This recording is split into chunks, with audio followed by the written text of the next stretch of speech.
lingkod sa bawat Pilipino at magbibigay ng tamang impormasyon para sa tahimik at maayos na Pilipinas. Police News Network, alagad ng batas, tagapagtaguyod ng balitang pulis, sandigan ng mamamayan, patnubay ng katotohanan.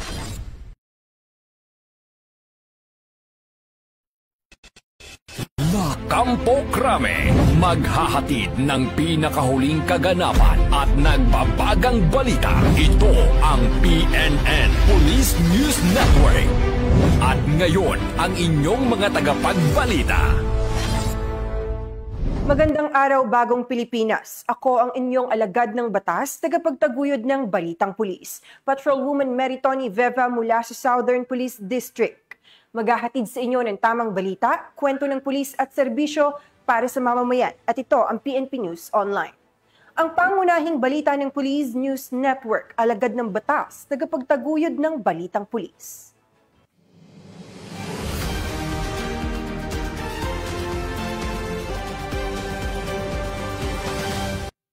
Narito ang mga balitang dapat niyong abangan.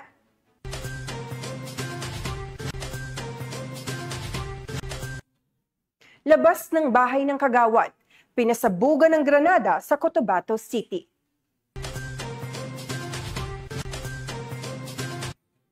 Dalawang dating supporter ng Communist Terrorist Group nagbalik loob sa Amulong, Cagayan.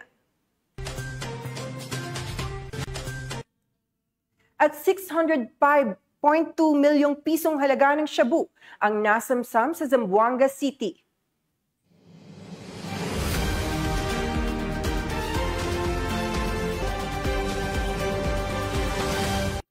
Narito ang mga balitang hatid ng ating PNN correspondents mula sa iba't ibang panig ng bansa.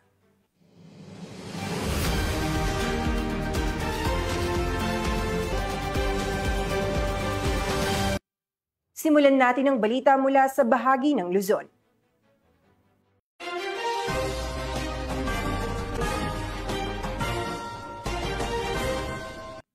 Umabot sa tinatayang 3.9 milyong pisong halaga ng hinihinalang shabu ang nasamsam ng mga otoridad matapos ang matagumpay na operasyon kontra ilegal na droga na nagresulta rin sa pagkakaaresto ng dalawang sospek sa bayan ng Kaluwag, Quezon. Patrolman Mark Lawrence Atencio sa report. Dalawang individual sa isinagawang bypass operation ng operatiba ng Quezon Police Provincial Office sa Sitio 7, Barangay Mabini, Calawag, Quezon. Ito lamang Agosto 31 taong kasalukuyan. Kinilala ang mga sospek na sina alias Atoy at alias Makmak, pawang mga residente ng Barangay Kalimpak, Ginyangan, Quezon. Nakumpiska mula sa sospek ang 187 grams na hinihinalang shabu na tinatayang nagkakahalaga ng mahigit 3.8 million, 250 grams na hinihinalang marijuana na nagkakahalaga ng mahigit 90,000, isang 1,000 bill na ginamit bilang bypass money, isang itim na sling bag, at isang Rusco multicab. Ang mga sospek ay naharap sa kasong paglabag sa Section 5 at 11, Article 2 ng Republic Act 9165 o Comprehensive Dangerous Drugs Act of 2002. Ang Quezon PNP ay determinado, walang takot at hindi kailanman mapapagod sa pagtupad ng tungkulin upang tiyakin ang kapayapaan at ligtas na komunidad. Mula dito sa Calabarzon, ako ang inyong Police News Network correspondent, Patrolman Mark Lawrence Atencio. Alagad ng batas, tagataguyod ng balitang pulis. Maraming salamat, Patrolman Atencio. Dalawang hinihinalang sangkot sa iligal na droga ang naaresto matapos ang mabilis na operasyon ng mga operatiba ng Pasig City Police Station sa Barangay Manggahan, Pasig City. Magbabalita dyan si Patrolwoman Jenny May Dolor.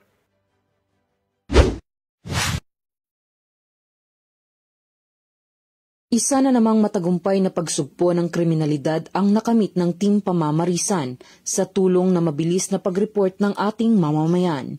Nito lamang August 28, 2025, bandang alas 8:45 ng gabi, nasa kote ng mga tauhan ng Pasig City Police Station ang dalawang lalaking sospek na kinilalang sina alias Axel at alias John sa Barangay Manggahan, Pasig City dahil sa paggamit at pagmamay-ari ng iligal na droga. Batay sa inisyal na investigasyon, isang concerned citizen ang nag-report ng nagaganap na pot session sa isang bahay sa Magsaysay Street, Barangay Manggahan, at sa loob lamang ng 5 minuto ay agad na respondihan ng mga operatiba at naabutan ang 2 sospek na aktwal na gumagamit ng ipinagbabawal na gamot sa loob ng nasabing bahay. Ang mga sospek ay parehas residente ng nasabing lugar at napag-alaman din na si alias Axel ay kabilang sa listahan ng high-value individual sa silangang Metro Manila. Nasamsam sa mga sospek ang mga sumusunod: 2 pakete ng shabu na may halagang 6,800 pesos, isang plastic sachet na may residue ng hinihinalang shabu, 2 aluminum foil na mayroon ding residue ng hinihinalang iligal na droga, at 2 lighter na ginamit sa kanilang pot session. Ang mga sospek ay kasalukuyang nasa custodial facility ng Pasig City Police Station at haharap sa paglabag sa Section 13 at 14, Article 2 ng Republic Act 9165 o ang Comprehensive Dangerous Drugs Act of 2002. Salamat sa Pasig Police Station sa pamumuno ni Police Colonel Hendrix Magaldan at sa Substation 8 Commander Police Captain Mario Colondina sa mabilis na pag-responde sa ating mga suspect na mga drug addict at pagsukpo sa mga kriminal dito sa Manggahan. At sa higit sa lahat, sa pag-responde sa 5 minutes responde ay na ipapatupad nila ito sa madaling panahon at araw-araw pag may tumawag sa kanila.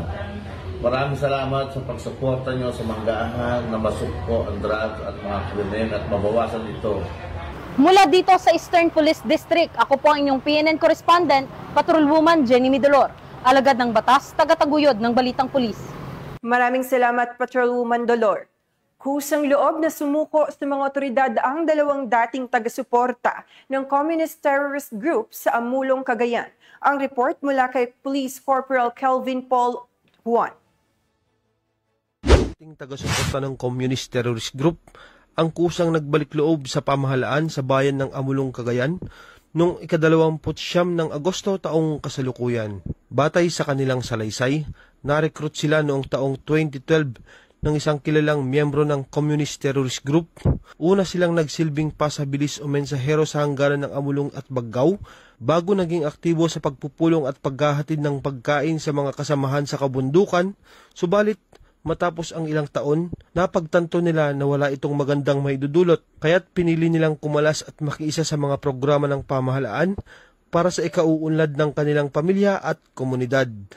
Ang pagbabalik loob ay naisakatuparan sa pamamagitan ng pinagsanib puwersa ng 1st Cagayan Provincial Mobile Force Company ng 1st Mobile Force Platoon, katuwang ang Amulong Police Station, Provincial Intelligence Cagayan South Regional Intelligence Unit 2, PIU Cagayan PPO. Bahagi ito ng pagpapatupad ng Executive Order No. 70 at ng programang NTF-ELCAC na naglalayong isulong ang kapayapaan at kaunlaran sa pamayanan. Ang kanilang desisyon ay patunay na epektibo ang whole of the nation approach na ipinapatupad laban sa insurhensiya. Patuloy namang nananawagan ang kapulisan at lokal na pamahalaan at iba pang kasapi ng taga-suporta ng Communist Terrorist Group na magbalik loob at tangkilikin ang mga programang inihahandog ng gobyerno tungo sa kapayapaan. Mula dito sa Lambak ng Cagayan, ako po ang inyong Police News Network Correspondent, Police Corporal Kelvin Paul Juan, alagad ng batas, tagataguyod ng Balitang Pulis. Maraming salamat, Police Corporal Juan. Tunghayan naman natin ang mga balita mula sa Visayas.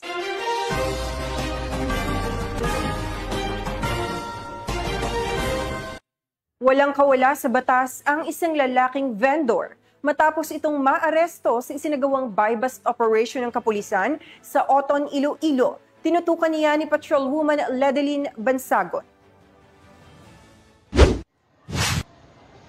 Timbog ang isang bukod juice vendor matapos mahuli sa isinagawang drug buy-bust operation ng mga operatiba sa Barangay Poblacion East, Oton, Iloilo, bandang alas 6 ng umaga nito lamang ika-31 ng Agosto taong kasalukuyan. Ayon kay Police Lieutenant Colonel Ali Estember, Hepe ng Uton Municipal Police Station, kinilala ang suspect sa alias Gerald, 44 na taong gulang, na umamin na matagal na niyang ginagamit at ibinibenta ang iligal na droga. Anya, ginagawa raw ng suspect ang pagbebenta ng ipinagbabawal na droga bilang extra income para sa kanyang pangangailangan. Lumalabas rin sa investigasyon ng pulisya na dati nang tukhang surrendery ang suspect. Batay sa kanilang monitoring, sa Barangay Bacau, Mandurriao, Iloilo City, umano kinukuha ni alias Gerald ang supply ng iligal na droga na kanyang ibinabagsak sa kanilang lugar at kalapit na bayan. Na-recover mula sa suspect ang 6 na sachet ng hinilaang shabu na may kabuuang bigat na humigit kumulang 20 gramo at tinatayang nagkakalaga ng 136,000 pesos. Ang suspect ay kasalukuyan sa kustudiya na ng Uton MPS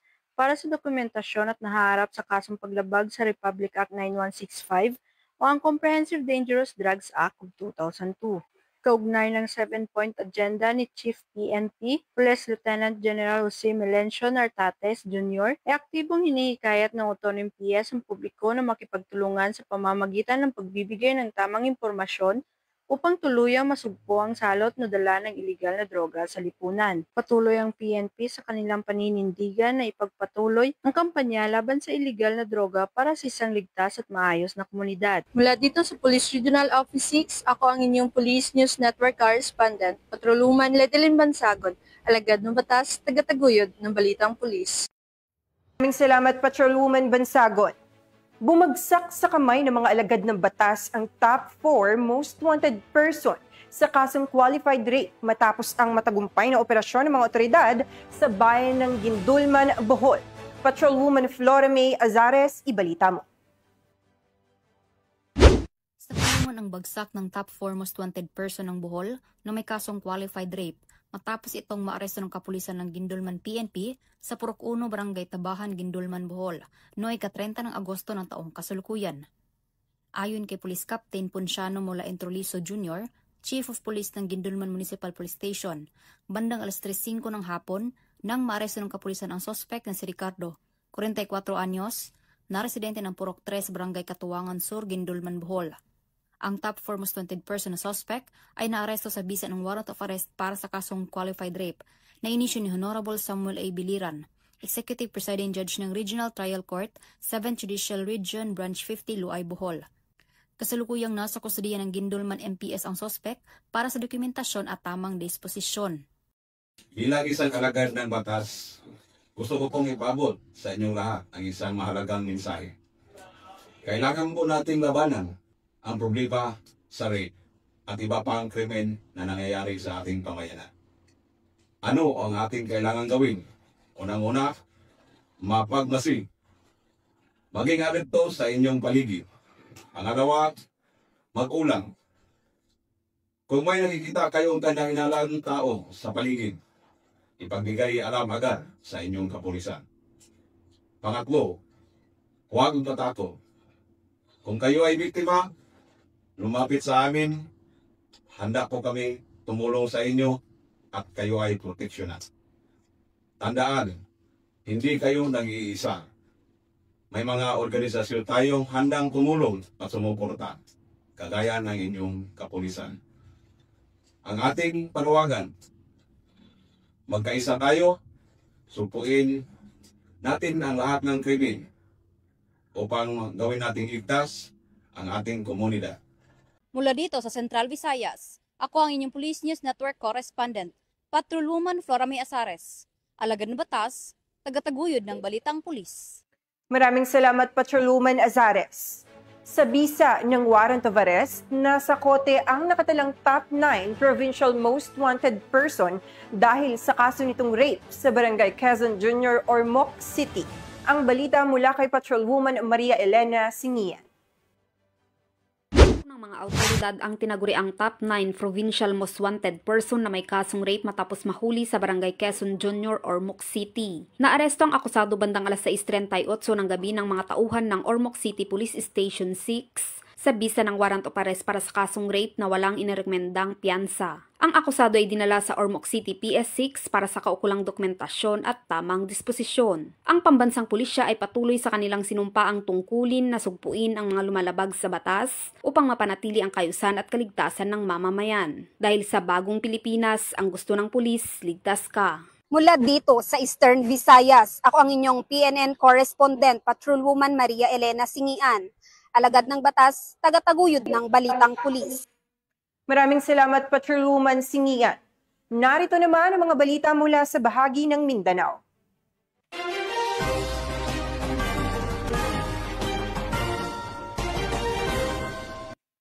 Nasabat ang tinatayang 605.2 milyong pisong halaga ng shabu mula sa 3 high-value individual matapos ang masusing operasyon ng PNP at Philippine Drug Enforcement Agency sa Zamboanga City. Alamin ang detalye ng report mula kay Patrolwoman Joanna Marie Soriano. Sa tinatayang 605 milyon at 200,000 halaga ng hinihinalang shabu ang nasamsam ng mga operatiba matapos ang ikinasang anti-illegal drugs operation sa Barangay Rihondo, Zamboanga City dakong alas 7 ng umaga nitong Agosto 31 taong kasalukuyan. Sa isinagawang operasyon ng PNP Drug Enforcement Group SOU-9, katuwang ang PDEA Zamboanga Office at iba pang law enforcement units, naaresto ang 3 high-value individuals. Nakumpiska sa mga sospek ang higit 89 na kilong hinihinalang shabu na nakapaloob sa Chinese tea bags, 1 pulang Nissan Livina at 4 na ice chest. Tinatayang aabot sa 605 milyon at 200,000 ang kabuang halaga ng nasamsam na hinihinalang droga.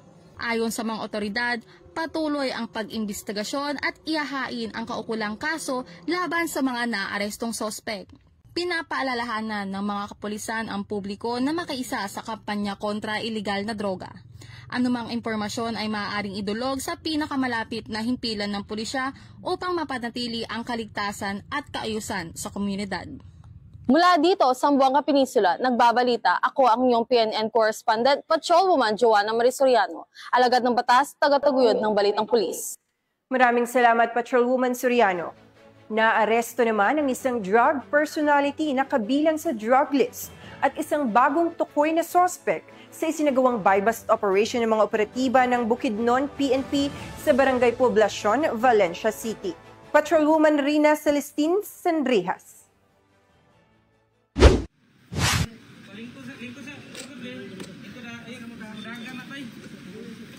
Arestado ang 2 individual sa isinagawang joint buy-bust operation ng Regional Drug Enforcement Unit 10, Bukidnon Provincial Intelligence Unit, katuwang ang mga kapulisan ng Valencia City Police Station sa Barangay Poblacion, Valencia City, Bukidnon, nito lamang ika-30 ng Agosto taong kasalukuyan. Kinilala ni Police Lieutenant Colonel Brian M. Panganiban, officer in charge ng Valencia City Police Station, ang mga drug suspect na sina alias G-Boy, lalaki, 42 anyos, kasama sa DI listed, at alias King, 30 anyos, kinilalang newly identified drug suspect at parehong residente ng nasabing lugar.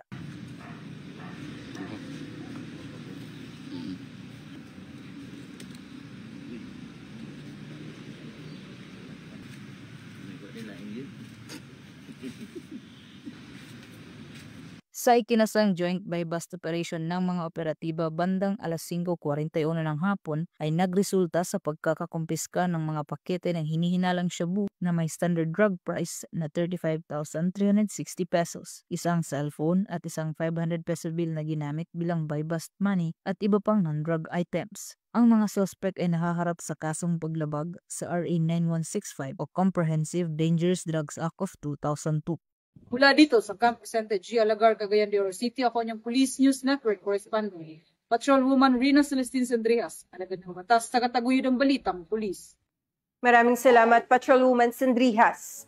Patuloy na iniimbestigahan ng mga otoridad ang insidente ng pagpapasabog ng granada sa labas ng bahay ng isang barangay kagawad sa Cotabato City. Narito ang detalye ng report mula kay Patrolwoman Angela Bandalarpe. Isang pagsabog ng granada ang yumanig sa labas ng bahay na isang barangay kagawad sa Tamsi Road, Barangay Poblacion 4, Cotabato City, alas 12 ng hating gabi ng Sabado, ika-30 na Agosto taong kasalukuyan. Sa inisyal na investigasyon ng kapulisan, isang hindi pa nakikilalang lalaki na sakay ng motorsiklo ang umano'y naghagis ng granada sa harap ng bahay ni Barangay Kagawad na kinilalang Aljay Nofi Nakmat Sumdad na residente ng naturang lugar. Swerte naman na walang nasawi at nasaktan sa naturang pagsabog, ngunit 2 sasakyan ang nasira dahil sa lakas ng pagsabog. Na-recover naman ng City Explosives ang K9 unit ang mga pira-piraso na hinihinalang granada sa lugar ng insidente para sa post-blast investigation. Nagpapatuloy ngayon ang investigasyon ng mga otoridad para sa pagkakakilanlan ng suspect at motibo nito sa naturang insidente. Mula rito sa Rio ng Bangsamoro, ako ang iyong Police News Network Correspondent, Patrolwoman Angela Vanderlipe, alagad ng batas, tagataguyod ng Balitang Pulis. Maraming salamat, Patrolwoman ng Vanderlipe. At yan ang mga balitang nakalap ng ating PNN correspondents mula Luzon, Visayas at Mindanao. Sa ngalan ng pamunuan ng Philippine National Police, sa pangunguna ni Acting Chief PNP Police Lieutenant General Jose Melencio Nartates Jr. at sa pamumuno ni President Ferdinand Bongbong Marcos Jr., kami ay maglilingkod sa bawat Pilipino at magbibigay ng tama at balanseng balita. Mula rito, sa tanggapan ng tagapag-ugnay ng pambansang pulisya, kami ang inyong alagad ng batas, tagapagtaguyod ng Balitang Pulis, Patrolwoman Meritoni Veva mula sa Southern Police District. Maghahatid ng tamang balita, kwento ng pulis at serbisyo para sa mamamayan. At ito ang PNP News Online, ang pangunahing balita ng Police News Network.